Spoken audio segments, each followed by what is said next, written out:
Well, let's start with the first speaker. It's very interesting. So it turns out that our first speaker, Rod McKinnis, is a huge mafia buff. I know, isn't that interesting? You want to pay attention, trust me. It's no wonder, really, since he grew up in Al Capone's old neighborhood. And apparently, growing up where one of the most notorious American gangsters once roamed isn't the scariest thing Rod has ever done. Nope. When we asked Rod what was the scariest thing he'd ever done with his career, he shared that it was actually starting his business without a major client. And I think we can everybody can relate to this. It's scary like hell to start our business without a major client. But he survived on faith, perseverance, ramen noodles, Mr. Noodles to us, and a pretty amazing wife. And he says he wouldn't change a thing. Good news, Rodney, no Mr. Noodles on the menu today.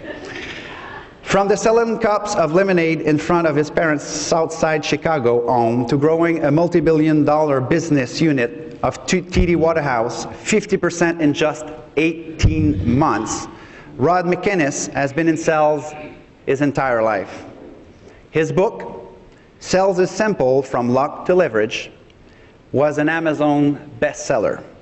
He's been regarded as the next generation sales expert by Selling Power magazine, and strategically brilliant by US and international sales leaders. He's now a partner with research-based solutions, and he's transforming the world of sales as we know it. Please help me in welcoming Rod McKinnis.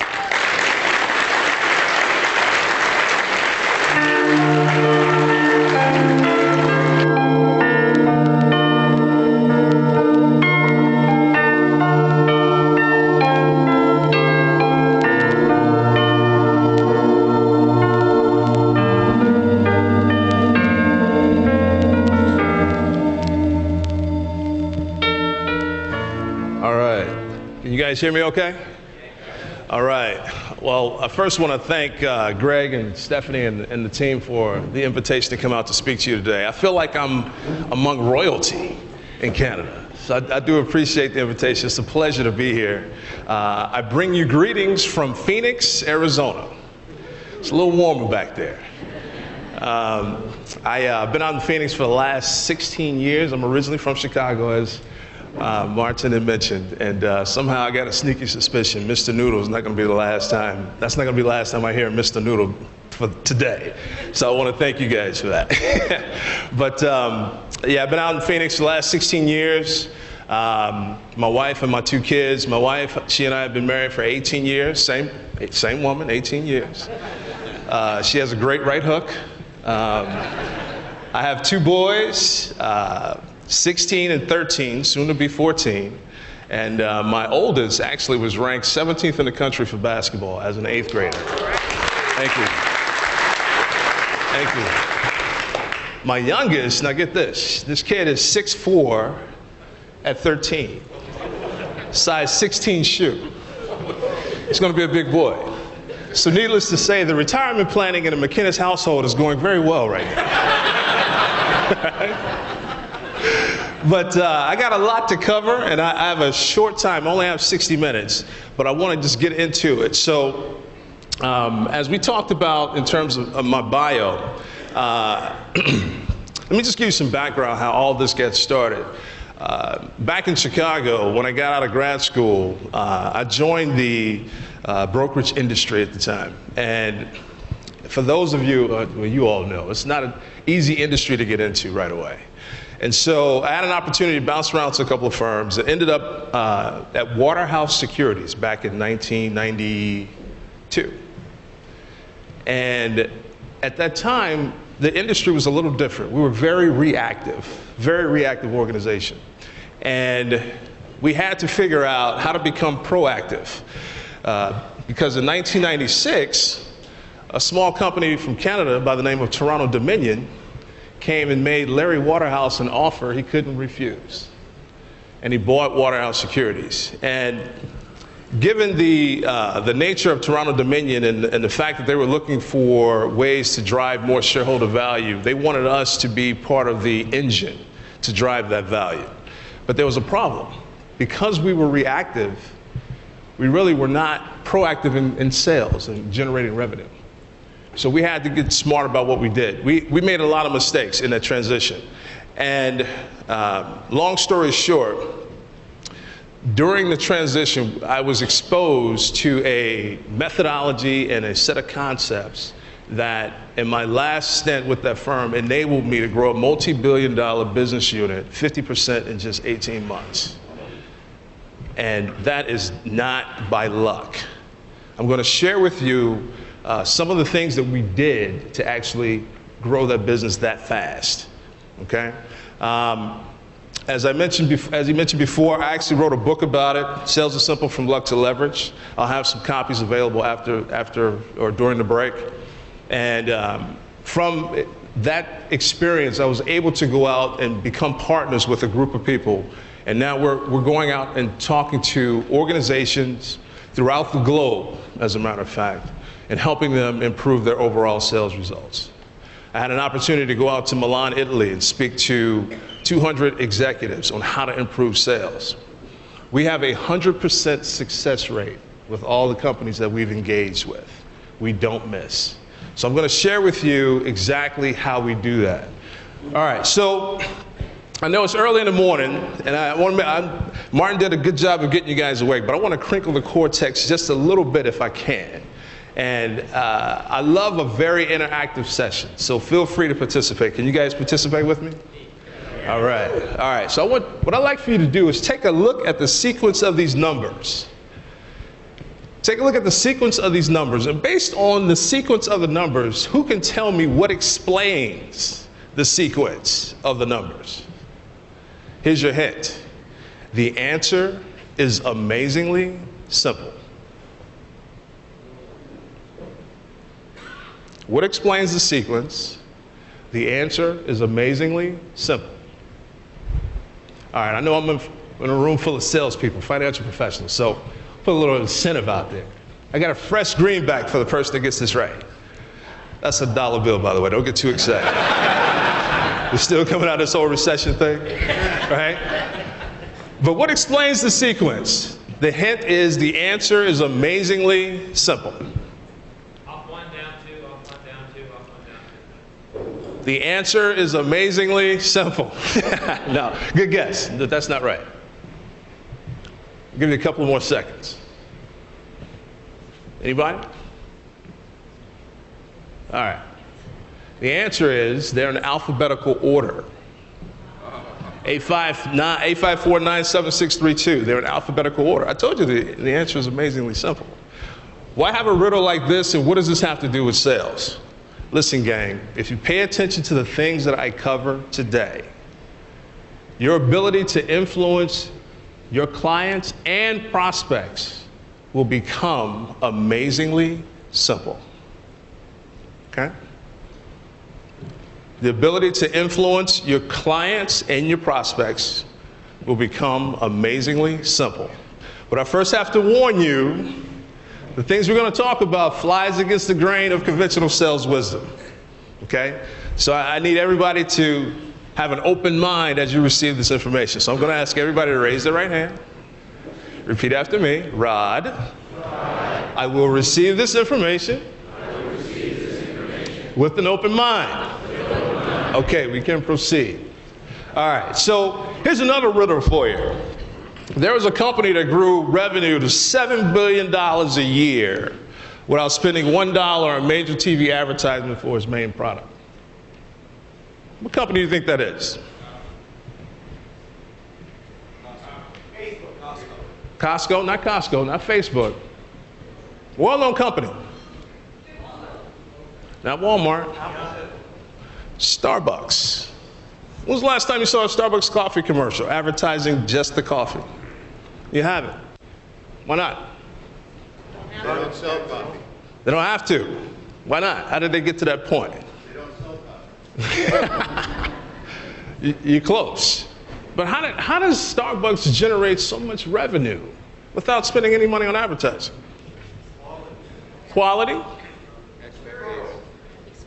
Experience. The customer experience.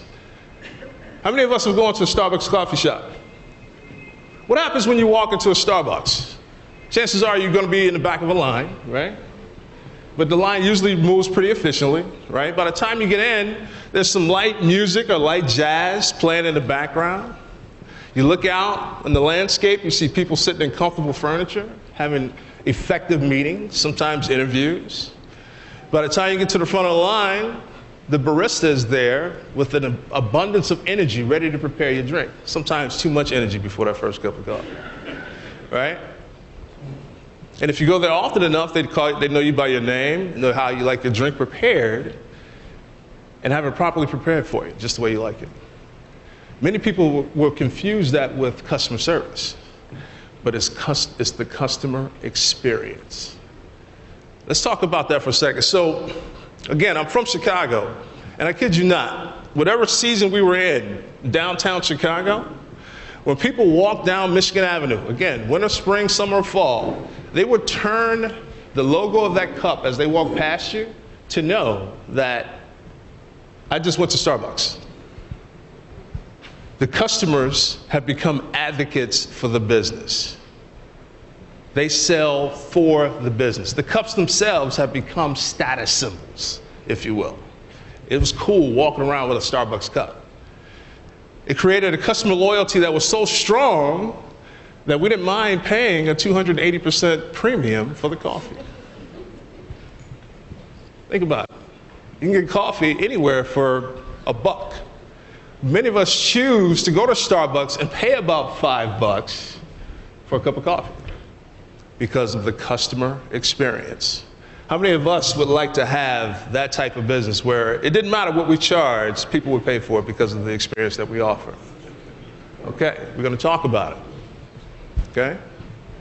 So, how do we get to that experience? What you have to understand, gang, in today's world, buyers are different. It used to be you can have the lowest priced product and be able to come into a marketplace, have the lowest price, and crush the competition. That's no longer the case. Buyers are more sophisticated. With the influx of the internet and the global economy, buyers are very sophisticated. What do I mean by that? You used to have to just meet the business need. How many of us have heard that before? To be successful in sales, you have to meet the customer's needs, right? We've all heard that. But I'm here to tell you today that the game has changed. Not only do we have to meet the business need, but we also have to meet the emotional need. You have to meet both business and emotional needs. If you do both, that's where the magic happens. And that's what I'm going to share some time with you today to talk about how to meet that emotional need of your customers. So let's do this. Take a look at this picture. And let's just imagine for a second that you have an appointment with the person that owns this office. They're sitting in that leather chair behind the desk. And based on what you see, how would you begin the engagement? How would you engage this person? How would you start the conversation with this person? What do you think? Tentatively? Somebody said they move the chairs in front of the desk? Okay, that's another question. Where would you sit in this particular situation? You offer Starbucks, that's a good start, right? But where would you sit? Would you sit in the left chair? How many would sit in the left chair? Okay, how many would sit in the right chair? How many would stand? How many would move the chair? Okay, all right, interesting. All right, let's come back to it. What I want you to understand, gang, is that as sales professionals, we all have a selling style, whether you realize it or not. In a minute, I'm going to show you how your style was created. But I also need you to understand that when it comes to being a high-performance salesperson or a high-performance sales professional, we usually have two things in common. We have a big E and we have a big G. What do you think the E stands for?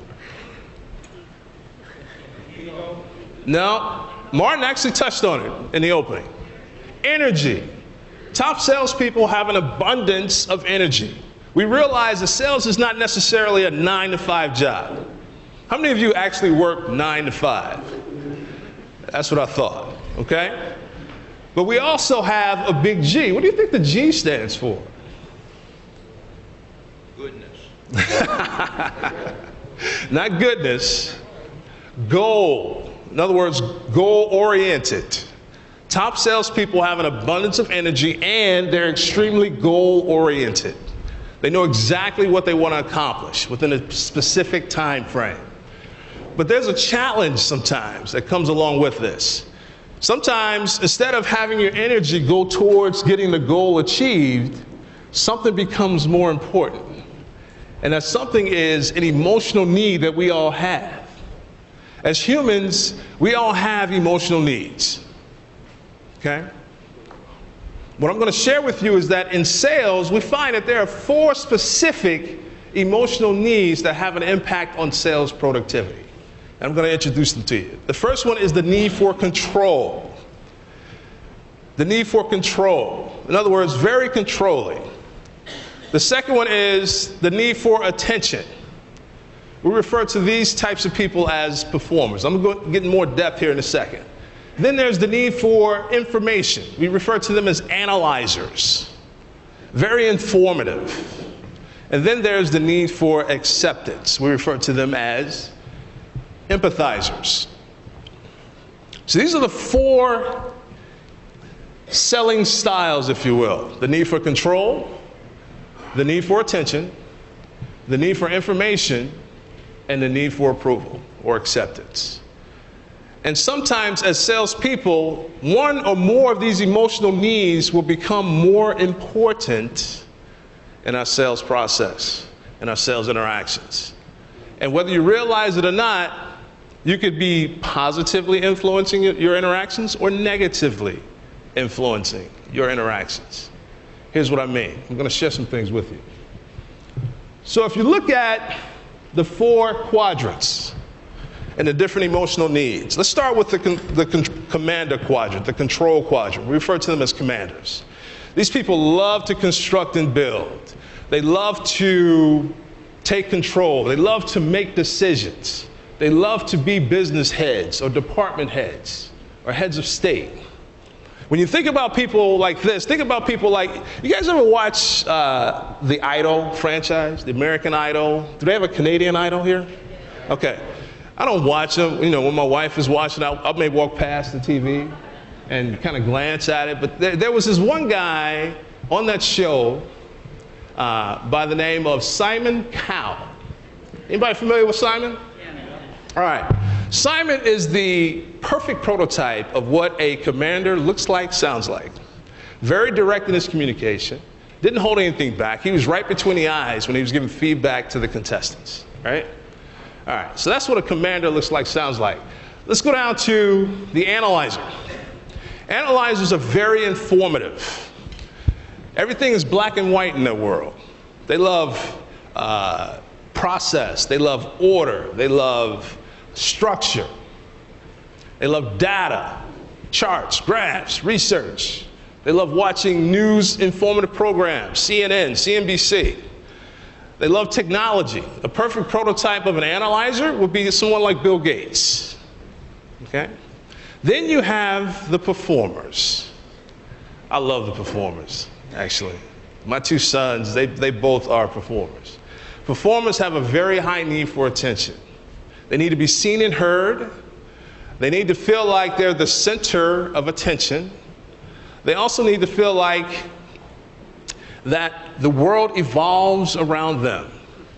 Anybody else know people like this? If it's one of your coworkers and you sit next to them, don't say anything. All right? But performers, again, they're very competitive, very playful. They love to work hard but play hard. Okay? So let me think of people. Donald Trump, Floyd Money Mayweather, Jim Cramer. Anybody watch CNBC? Jim Cramer. The Kardashians. Just pick one. Just pick any one of them. Right? That's what a performer looks like, sounds like. And then you have your empathizers. Your empathizers are very warm, gentle, friendly people, great listeners. Great listeners. They don't want any conflict in the environment. They want everybody to sing Kumbaya and be even keel, right? They really get disturbed when people don't like each other in an office.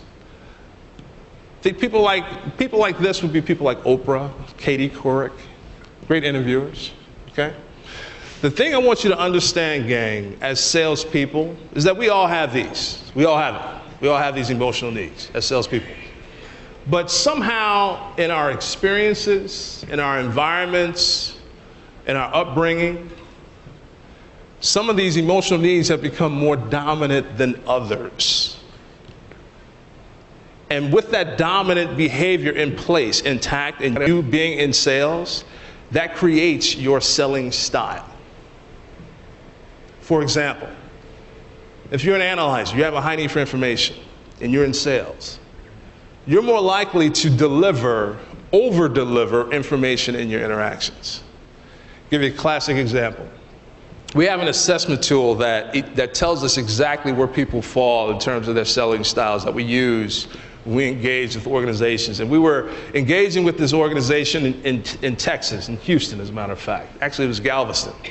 And there was one gentleman that we were told, don't worry about this guy, work with these 5 other guys, because this guy is not going to be here too much longer. We said, oh, okay, you're the client, we'll do what you say. We started working with the other guys. But this guy, Connie, came to us. He approached us and said, listen, I'm coming in on weekends, I'm working long hours, I'm still not getting the lift. I'm not getting the results that I need. So right away, we knew 2 things about Connie.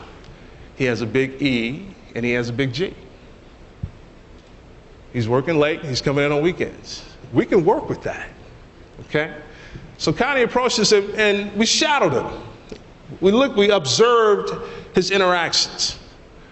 And right away, within minutes, we knew exactly what was going on. Connie had success in 4 other offices. Excuse me. He had success in 1 office. He was struggling in 4 other offices. And he couldn't quite figure out what was going on. So as we observed his interactions, we knew exactly what was happening. Now get this. Connie was in financial services. And as he began his interactions, he would have these binders, 32 pages apiece. And in every interaction, he's whipping out these binders and he's going through every page, line by line, making sure that the client or prospect knew exactly what he was delivering in terms of information. Now, right away, we knew something was wrong, okay?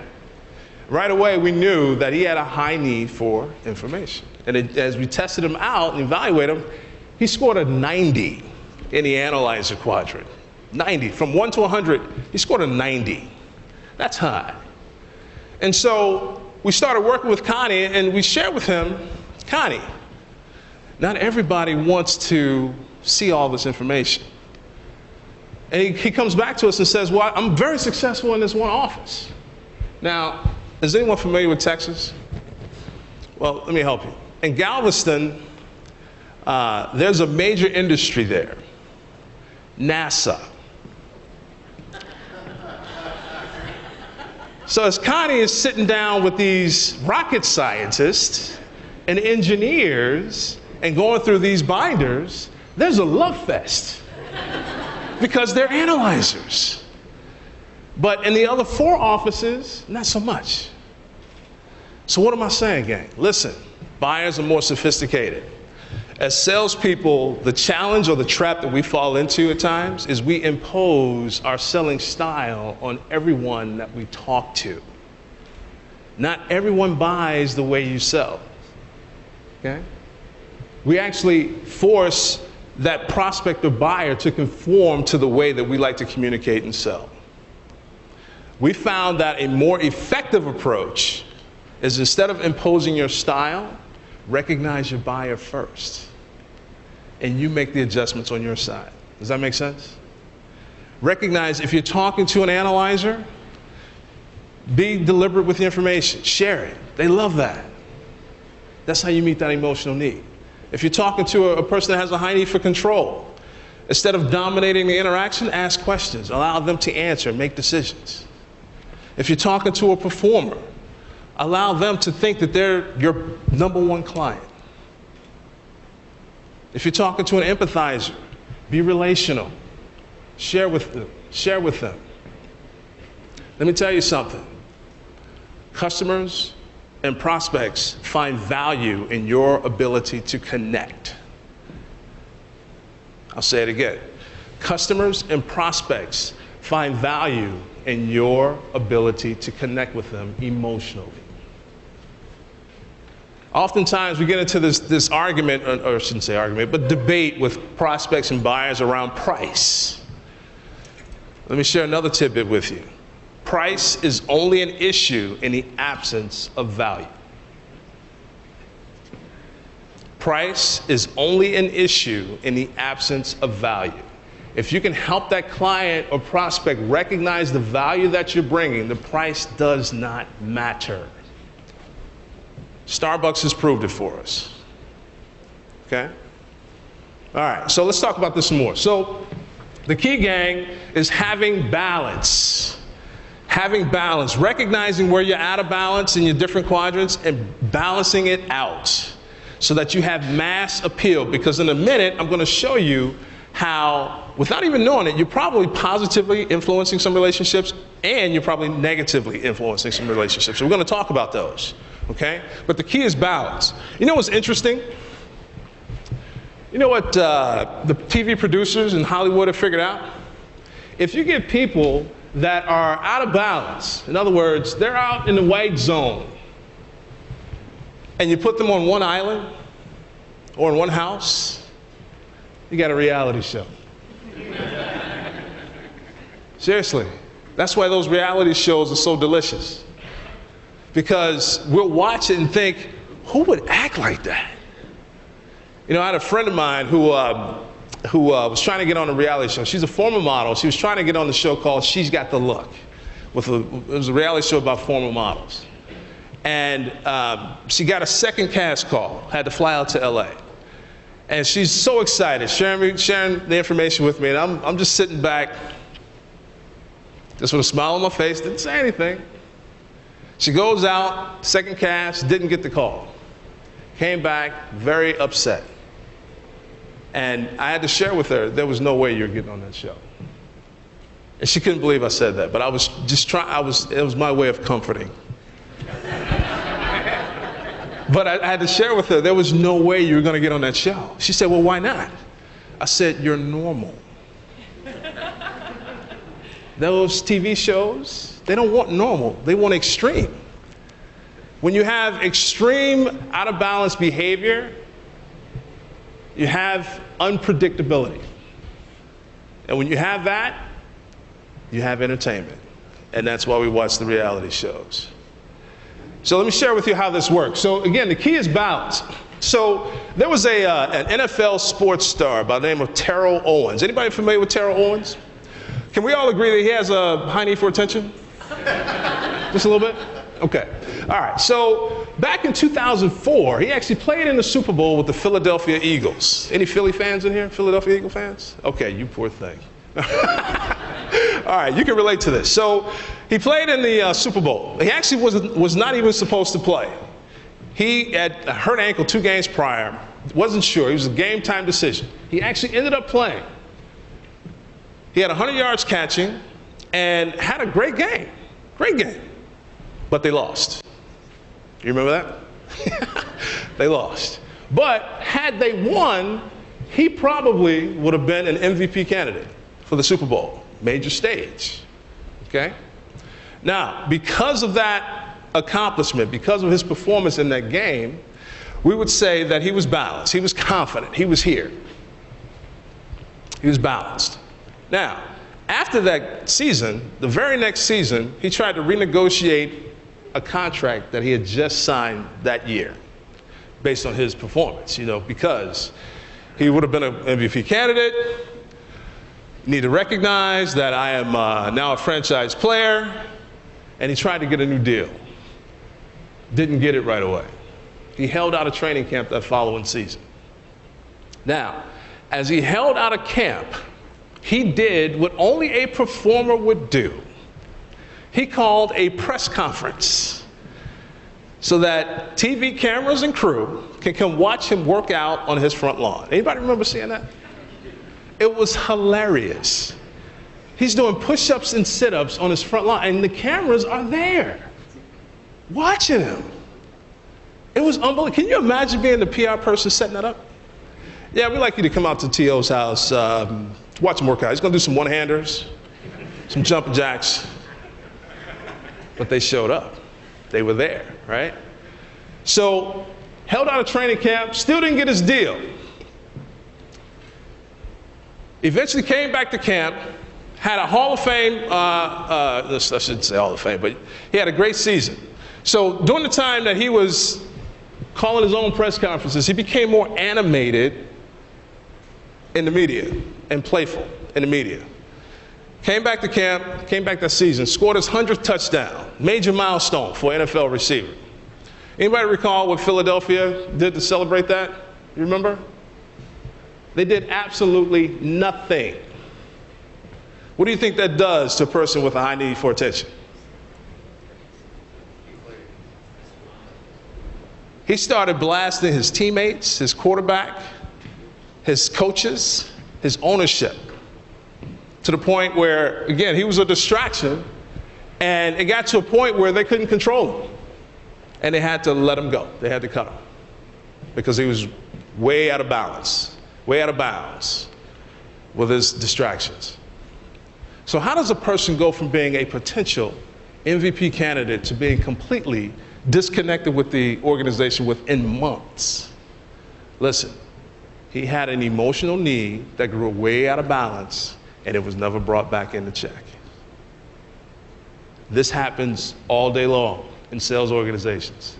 You have salespeople where the emotional need becomes more important, and it goes way out of balance, and is never brought back into check. This is real. This is real.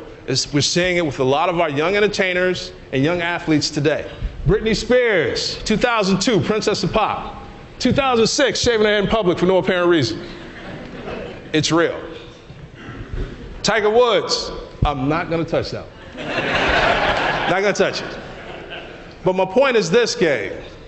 In sales, we can spiral out of being productive to levels of being completely unproductive and disengaged. Any of you manage salespeople in here? Got any sales managers in here? Gang, listen, our jobs as sales managers is to keep our people balanced so that they're fully engaged and fully productive. We have to recognize their emotional needs as well. They're our customers. We often tell, any of you street level? You got offices on the street level? No? A couple? Okay. We often tell people, if you're street level and you see that customer coming in with that bright red Porsche, and he chirps that alarm 5 or 6 times before he walks in, you may want to compliment him on his car.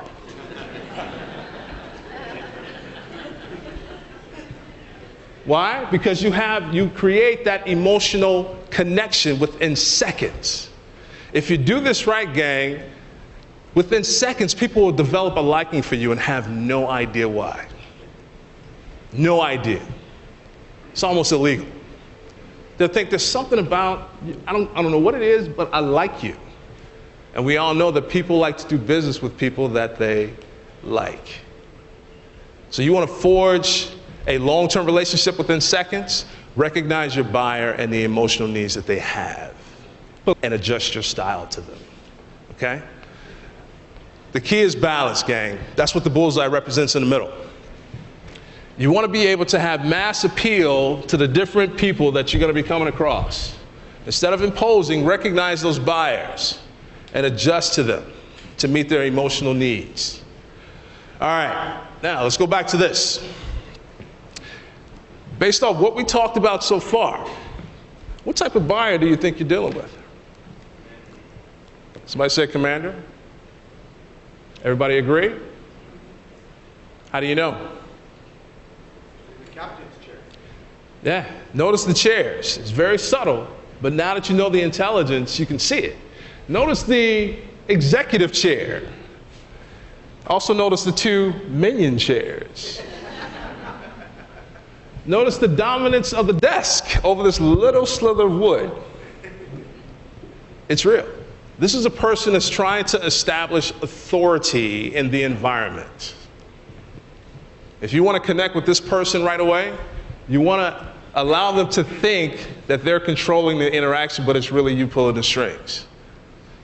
So before I asked you guys, where would you sit? Some people said they would sit in the left chair. Some people said they would sit in the right chair. Some people would stand. Some people would move the chairs around. What do you think would happen if you start moving furniture around in the controller's office? Right? The correct answer, you sit where they instruct you to sit. Seriously. And it's not you coming in as a minion. It's not you coming in all nervous and just scared of the person, but it's you coming in, thanking them for the meeting, and asking them, where would you like me to sit? And right away, that controller's thinking, oh, I like you. Oh, I like this person. I don't know why yet, but I like them. And all you're doing is you're meeting that emotional need that they have. That's all you're doing, okay? This is how you're gonna start separating yourself from your competition and driving more value in your relationships. Okay? What about this office? What do you think you're dealing with here? Analyzer, everybody agree? This is an analyzer's office. How do you know? Yeah, analyzers are opposite of performers. They're attention avoided. They can't stand a lot of attention. That's why you see the chair facing all of the forms of information, all the resources of information, the computer, the printer, the TV, right? But there's a quick tip-off that you're dealing with an analyzer here. Storage space. Storage space. Storage space for what? Information. We think an analyzer sounds like on the phone. They ask a lot of questions. A lot of questions. I mean, a lot of questions. Again, they're not asking questions to irritate you. I want you to be very clear. It's that need. It's that emotional need. Something happened in the background where that high need for information is existent. And they have to ask a lot of questions, okay? They also tend to have the longer sales cycle, by the way. Any of you ever had to sell to an analyzer? Yeah. They have a longer sales cycle. I'm going to show you how to accelerate that here in a second, okay? What about this one? Empathizer. How do you know? Got the nice, comfortable chair, got the bottle of water, some candy, family photos to share, right? Aww. They want to make sure you're comfortable. They want to make sure you're comfortable. Empathizers love to do business face to face. They love being knee to knee with the people that they're doing business with. They love to engage in small talk, by the way. Okay? So we're going to talk about some things that you can do to positively influence and some things that you may be doing right now that's negatively influencing these relationships. This is important, gang. I'm telling you, this stuff is real. And if you learn how to master just these basic concepts that I'm talking about today, it will make a dramatic improvement in your business relationships. But if you really pay close attention, it will have a significant impact in your personal relationships as well. Okay? All right, so one thing you have to understand about commanders and performers is that they have a lot of energy. And so when you're talking to these people, kick your energy level up. Kick it up a notch. Because again, they love talking to people that have just as much energy as they do. If you come at them with low energy, you're going to turn them off. Okay? On the flip side, you have quite the opposite with your analyzers and empathizers. They don't like a whole lot of energy coming at them. And if you come at them with too much energy, you're going to turn them off. They're not going to like you, and they're not going to know why. But there's just something that's turning them off, and it's just based on the tone. So now, what I want to encourage you to do as you're interacting with your prospects and buyers, I want you to pay attention to their tone to start. Within the first few seconds, you'll know exactly where they are, top or bottom, and you can start making your adjustments accordingly. Start paying attention to the tone, okay? I want to talk a little bit about fears for a second to give you an idea of what's really driving these behaviors. Why does a controller have to have so much control? A commander have to have so much control? The reason is the biggest fear is helplessness. Helplessness. One of our partners, if he was here, he would share this story with you. This is why I'm telling you. But his wife is a huge, huge controller. Huge. Huge. Seriously. And the reason is because as she was growing up as a kid, she was raised by 2 alcoholic parents. She used to have to steal food to eat, her and her sisters. That experience created a huge fear of helplessness. And it's manifested itself as an adult. So now as an adult, she has to control everything. He tells a story, if he and a family pulls up in the drive-thru at McDonald's and nobody answers the little squawk box on the drive-thru menu right away, and he's driving, he knows just to lean back because here she comes. Hello, we've been here for 10 minutes. Right? And God forbid they forget a sauce for one of the nuggets. Because he knows if the sauce is not in the bag, just to pull over, and there she goes into the restaurant. And he has 2 boys, Maddie and Nicholas. Maddie's the oldest. He's just like mom. He follows mom because he likes to watch her throw down. Right? But that experience growing up created that huge fear of helplessness. Let's go to the analyzers. The analyzers have a biggest fear of making a mistake. That's why they require so much information. They need to make sure that they avoid making that mistake. Again, when they're asking you questions about a specific fund or a specific cost or a specific commission, it's not to irritate you. It's to gather the information to avoid making a mistake. Okay? Performers, their biggest fear is insignificance. That's why they crave being center of attention. If anybody knows the T.O. story, you would know that T.O. dad was away from the home when he was a kid. He was raised by his grandmother because his mother was on drugs. That experience created a fear of being insignificant. And it's created the need for attention that exists in him today as an adult. Okay? Empathizers, their biggest fear is rejection. That's why they're such good listeners. They want to make sure that they're accepted in their environment. They want to make sure that everybody is happy in the environment. Nobody's rejected in the environment. You may have talked to these folks before, the empathizers. The empathizers are always the ones that will hit you with, after sitting with you down for 30 minutes in an interaction or whatever time it takes, they head nod throughout the interaction. Oh, yeah. Yeah, that sounds good. When you try to close out the interaction, they hit you with, well, I need to talk to my spouse about that. Because they don't want the rejection.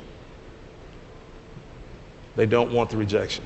If that analyzer, if they don't hear what they think they need to hear in the interaction, and you try to close out that interaction with them, they'll hit you with, you know, let me think about this a little bit more. Can you send me some information on that? How many of us have heard that before? That's what they're really saying is, I'm scared. I haven't heard what I need to hear to reduce this fear. So until I figure it out on my own or find it on my own, I'm not going to do anything. Okay? So let's talk about how to accelerate this a little bit. Okay?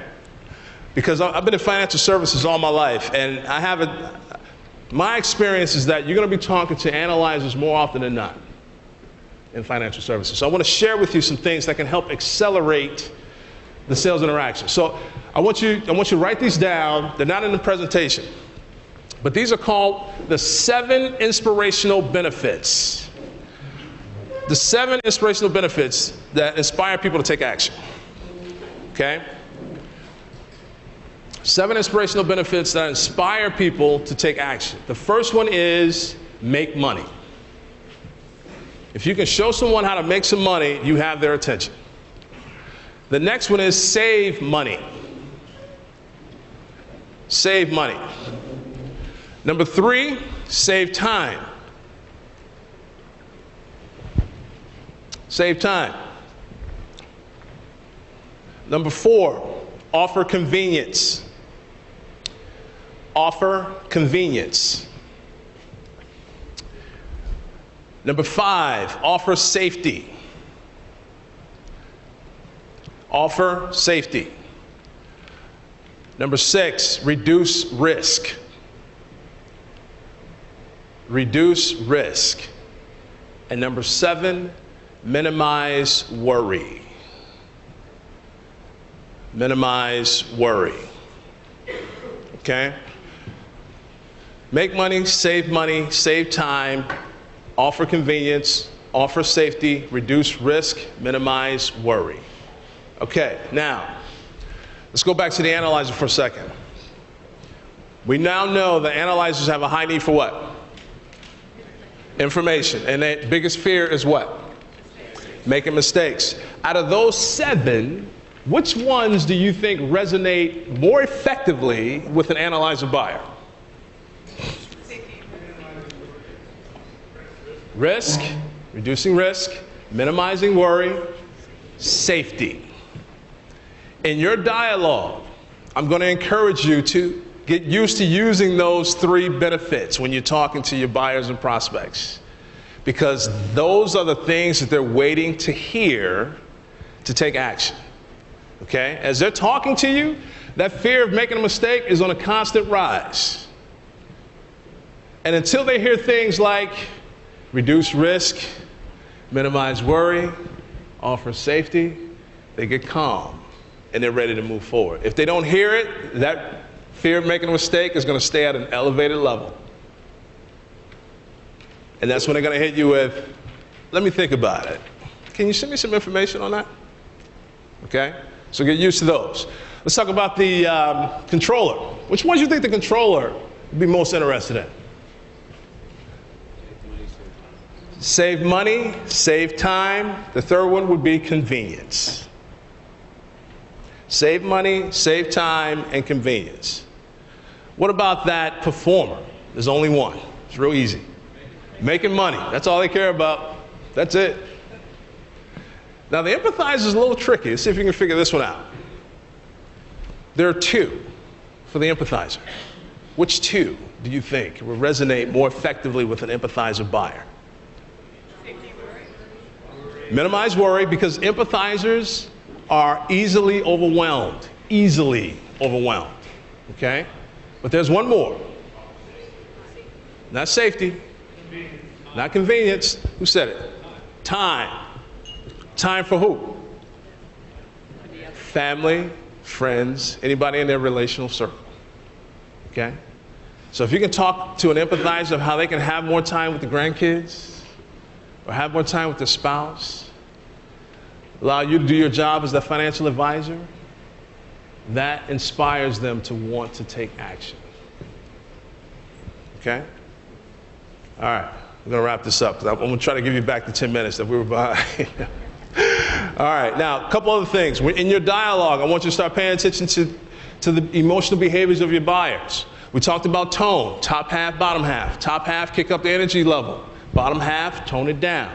Okay? Now, I want to encourage you to recognize when to go left and right. Okay? Controllers and analyzers need things to be logical. They need logic. And another thing, by the way, that they need is conviction. In other words, they need to hear it in your voice, the conviction of your recommendations. If they hear some hesitancy or not being confident in what you're saying, they're not going to buy it. They're not going to buy it. They need to hear that conviction in your voice.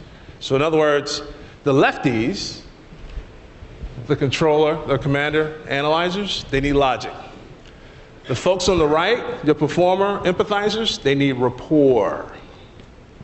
They need rapport. That appeals to them most. They're the ones that want to have small talk. They want to know about your background, your family. Be willing to share.